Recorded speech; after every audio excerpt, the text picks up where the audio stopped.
దాదాపు ఒక 10 రోజుల తర్వాత మళ్ళీ ఆంధ్రాలోకి అడుగుపెట్టిన జగన్మోహన్ రెడ్డి అడుగు పెడుతూనే గవర్నర్ దగ్గరికి పరిగెత్తుకుంటూ వెళ్ళాడు. ఏంటి అందరికి ఆశ్చర్యంగా ఉందా? గవర్నర్ దగ్గరికి పరిగెత్తుకుంటూ వెళ్ళారు. జగన్మోహన్ రెడ్డి ఏంటి ఇప్పుడు అధికారంలో లేడు కదా, ప్రతిపక్షంలో ఉన్నాడు కదా, గవర్నర్ దగ్గరికి ఎందుకు వెళ్ళాడా అని చెప్పి చాలామంది అడుగుతున్నారు. యాక్చువల్గా మీడియా అడిగినా కూడా సమాధానం చెప్పకుండా అటు నుంచి అటు మౌనంగానే వెళ్ళిపోయాడు. కానీ కొన్ని సోర్స్ ద్వారా వస్తున్న న్యూస్ ఏంటంటే కనుక పాపం జగన్మోహన్ రెడ్డి గవర్నర్ గారి దగ్గరికి వెళ్ళి ఒక కంప్లైంట్ అయితే చేశారండి. ఏమని?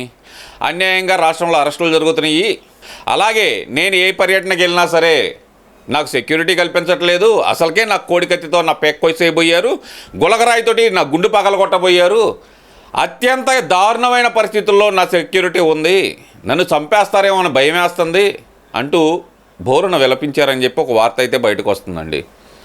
అలాగే తన సొంత వ్యక్తి తన తర్వాత తనంత అవుతాడు అనుకున్న మిథున్ రెడ్డి అరెస్ట్ అయ్యి జైల్లో ఉన్నాడు, అందున లిక్కర్ స్కామ్లో. అతన్ని పరామర్శించడానికి వెళ్తే కనుక A1గా తను ఎక్కడ చేరుస్తారో అని చెప్పి, అంటే ఆల్రెడీ A1 అయ్యలేండి, అతను చాలా కేసుల్లో A1గా ఉన్నాడు, ఇప్పుడు లిక్కర్ స్కామ్లో కూడా A1గా వస్తున్నాడు అని చెప్పి గవర్నర్ గారి దగ్గరికి వెళ్ళి ఒక వినతి పత్రం అయితే సమర్పించాడు. దయచేసి తన అరెస్ట్కి గవర్నర్ గారి అనుమతి వద్దు అని చెప్పి బతిమలాడుకున్నాడు అని చెప్పి ఒక వార్త అయితే బయటకు వస్తుందండి. కొన్ని సోర్సుల ద్వారా వస్తున్న న్యూస్. ఇదంతా ఎందుకు చెప్తున్నా అంటే పాపం జగన్మోహన్ రెడ్డి వాళ్ళ కార్యకర్తలని ఎంతో ప్రోత్సహించడానికి ఒక యాప్ అయితే తీసుకొస్తున్నాడు. యాప్ అంటే కనుక అయ్యా కార్యకర్తలారా మీరు ఆనందపడిపోమాకండి, మీకేందో ₹5 వచ్చే యాప్ కాదు అది. మీకు ఏదైనా అన్యాయం జరిగితే, మీకు ఏదైనా అక్రమం జరిగితే, మీ మీద ఏదైనా దౌర్జన్యం చేస్తే మీరంట ఆ యాప్లో రిజిస్టర్ అయితే అది జగన్మోహన్ రెడ్డి డిజిటల్ లైబ్రరీలో ఉండిద్దంట. తర్వాత జగన్మోహన్ రెడ్డి వచ్చిన తర్వాత 2.0 సినిమా ఏదో చూపిస్తాడంట. ఈ 4 సంవత్సరాలు మాత్రం డిజిటల్ లైబ్రరీలో పెట్టుకొని దానికి తాళం వేసి పూజ చేస్తూ ఉంటాడు. నేను చెబుతుంది కదండి, జగన్మోహన్ రెడ్డి చెబుతుంది, ఆయన నోటి ద్వారానే విందాం ఒకసారి. యాప్ రిలీజ్ చేయబోతున్నాం. రాష్ట్రంలో ఎక్కడైనా కానీ ఎవరికైనా కానీ ఏ అధికారితో అయినా కానీ హరాస్మెంట్కి ఎవడైనా లోన్ అయితే ఆ యాప్ లేకపోయి యాప్ అడిగే క్వశ్చన్, నీకు ఏ రకంగా అన్యాయం జరిగింది అని, ఫలాని అధికారి నన్ను ఫలాని రకంగా ఫలాని వాడి ఇన్ఫ్లుయెన్స్లో నన్ను అన్యాయంగా నా మీద కేసు పెట్టి నన్ను చిత్రహింస పెట్టినాడు అని చెప్పి ఎవడైనా కూడా యాప్ ద్వారా ఆ అధికారి పేరు దగ్గర నుంచి ఆయనకు జరిగిన ఏ పరిస్థితుల్లో ఆయన ఏ రకంగా ఇబ్బంది పడ్డాడు అనేది ఆయన చెప్పొచ్చు కదా జగన్మోహన్ రెడ్డి గారు, జగన్మాయ చెప్పొచ్చు కదా, ఎవరు ఎంత ఇబ్బంది పడ్డారో చెప్పొచ్చు కదా. ఓకే, ఇప్పుడు నాకు ఒక చిన్న డౌటు. ఏదైతే మీ హయాంలో మాస్క్ అడిగిన పాపానికి నడి రోడ్డు మీద పెడరెక్కల విరిచిగట్టి కరోనా కాలంలో నడి రోడ్డు మీద అతని పెడరెక్కల విరిచిగట్టి పైచాచిక ఆనందం పొందారు కదా డాక్టర్ సుధాకర్, అతని ఆత్మ వచ్చి అతను కూడా రిజిస్టర్ చేసుకోవచ్చా? తనకు జరిగిన అన్యాయాన్ని తను కూడా ప్రశ్నించవచ్చా? అలాగే చూస్తే కనుక జై జగన్ అనకపోతే కనుక నీ పీక కోస్తామని చెప్పి పల్నాడు చంద్రయ్య గుర్తున్నాడా జగన్మోహన్ రెడ్డి? మరి అతను కూడా వచ్చి కంప్లైంట్ చేయొచ్చా? నడి రోడ్డు మీద నువ్వు ఇప్పుడు అంటున్నావు చూడు రప్ప అని, ఆ రోజు నువ్వు అనకముందలే నీ కార్యకర్తల రప్పమని పెక్కోసారు కదా. మరి ఆ వ్యక్తి కూడా ఈరోజు రిజిస్టర్ చేసుకోవచ్చా? అతనికి కూడా న్యాయం చేస్తావా నువ్వు? అరే ఇసుక అక్రమంగా తవ్వుతున్నారని చెప్పి, ఇసుక లారీలకు అడ్డం పడ్డారని చెప్పి ఏదైతే గనక వరప్రసాద్ అనే ఒక వ్యక్తి అడ్డుపడ్డాడో, అడ్డుపడిన వ్యక్తికి శిరోముండనం చేపించారు కదా తోట త్రిమూర్తులు, ఆ వ్యక్తి కూడా కంప్లైంట్ ఇవ్వచ్చా? అలాగే ₹100 బీరు బాటిల్ 240 అయిందిరా, ఇదేం కర్మరా అంటే కనుక తెల్లారి పొద్దున కల్లా బావిలో సెమ్మైపోయి తేలిన పెద్దిరెడ్డి ఇలాకాలోని వ్యక్తి, అతను కూడా కంప్లైంట్ చేయొచ్చు, అతనికి కూడా న్యాయం చేస్తారా?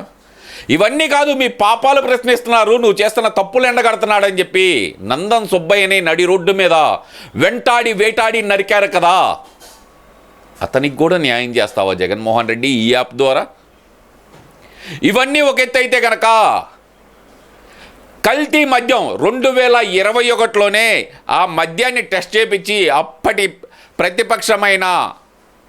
ప్రతిపక్షమైన టీడీపీ నాయకుడు అధికార ప్రతినిధి ఏదైతే ఆనం వెంకటరమణారెడ్డి గారు 2021లోనే మద్యం మద్రాసు ల్యాబ్లో చెన్నై ల్యాబ్లో టెస్ట్ చేపించి ఆ రిపోర్ట్ బయటపెట్టావే, ఆ రిపోర్ట్ ఆయన బయటపెట్టారు కదా ఆనం వెంకటరమణారెడ్డి గారు. దాని గురించి పట్టించుకున్నావా ఈ రోజైనా? ఆ కల్తీ మద్యం గురించి పట్టించుకోకపోవటం వల్ల దాదాపు 32,840 మంది చనిపోయారు కదా. వాళ్ళు కూడా రిజిస్టర్ కావచ్చా నీ యాప్లో? వాళ్ళకు కూడా న్యాయం చేస్తావా? ఎవరికి న్యాయం చేస్తావు జగన్మోహన్ రెడ్డి నువ్వు? ఎవరికి న్యాయం చేస్తావు నువ్వు? ఒక యాప్ తీసుకొచ్చాను, ఇందులో అప్డేట్ చెయ్యండి, నేను మళ్ళీ అధికారంలోకి వస్తాను, అధికారంలోకి వచ్చిన మరుక్షణం వాళ్ళందరినీ చట్టపరంగా శిక్షిస్తాను, ఇది డిజిటల్ లైబ్రరీలో సేవ్ చేసి పెడతానంటున్నావు కదా. నువ్వు తీసుకున్న ఒకే ఒక నిర్ణయం వల్ల భవన నిర్మాణ కార్మికులు 340 మంది ఆత్మహత్య చేసుకున్నారు జగన్మోహన్ రెడ్డి. నువ్వేదైతే అమరావతిని నాశనం చేశావో 29,000 మంది రైతులు ఆత్మఘోష, దాదాపు 700 మంది మృత్యుఘోష. ఆ 700 మందికి నువ్వు న్యాయం చేయగలవా? ఈ యాప్ ద్వారానే. ఇంక నేను వేరే దేని ద్వారా అడగట్లా, ఈ యాప్ ద్వారానే అడుగుతున్నా. న్యాయం చేస్తావా? నువ్వు తీసుకున్న ఒక నిర్ణయం వల్ల ఇసుక అమాంతంగా రేటు పెంచడం వల్ల పనులు లేక 34 మంది సూసైడ్ చేసుకున్నారు. ఆకలితో 300 మంది చనిపోయారు భవన నిర్మాణ కార్మికులు. వాళ్ళకు కూడా న్యాయం చేస్తావా జగన్మోహన్ రెడ్డి? వాళ్ళకు కూడా న్యాయం చేస్తావా? చెయ్యి. దానికోసమే ఎదురు చూస్తున్నారు అందరూ. ఇంకా ఏదో మాట్లాడుతున్నాడండి, విందాం. న్యాయం చేస్తాడంట. న్యాయం ఏమాత్రం న్యాయం చేస్తాడో ఒక్కసారి అయితే చూద్దామండి. అసలుకి ఇబ్బంది పడ్డాడు అనేది ఆయన చెప్పచ్చు. ఆయన దగ్గర ఏదైనా ఆధారాలు ఉంటే ఆ ఆధారాలు కూడా ఆయన అప్లోడ్ చేసే ఫెసిలిటీ కూడా కల్పిస్తూ ఉంటాం.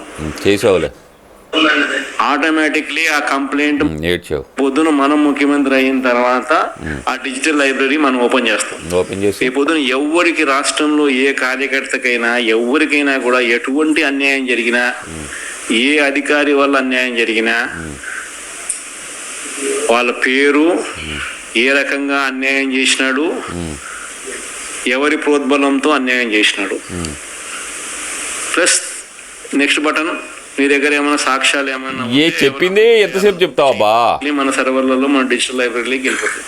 మనం వచ్చిన తర్వాత అవి ఓపెన్ చేసి ఎవడెవడైతే మన కార్యకర్తలను అన్యాయం చేసినాడు వాళ్ళందరినీ కూడా చట్టం ముందర ఏ రకంగా నిలబెట్టానో ఆ రకంగా నిలబెట్టి. ఏమి నువ్వు నిలబెట్టేది? నువ్వు రావాలి కదా ముందలు, అసలు గెలవాలి కదా ముందలు. నువ్వు బయట ఉండాలి కదా అబ్బా.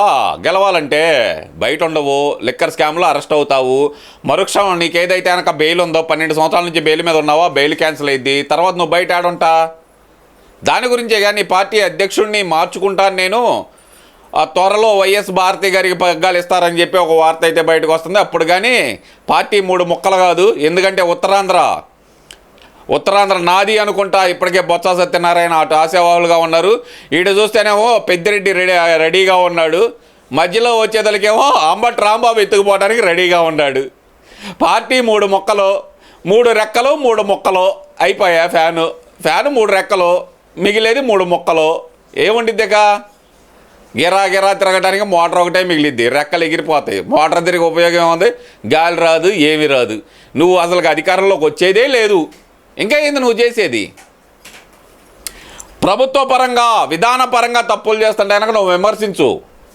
నేను అధికారంలోకి వస్తాను, డిజిటల్ లైబ్రరీ ఓపెన్ చేస్తాను, ఓపెన్ చేసి నిలబెడతాను, ప్యాంట్ ఉప్పదీస్తాను, షర్ట్ ఉప్పదీస్తాను, డాయర్ ఉప్పదీస్తానంటే కనుక జనాలందరినీ బట్టలు ఉప్పదీసి రోడ్డు మీద నిలబెడతారు జగన్మోహన్ రెడ్డి. గుర్తుపెట్టుకో.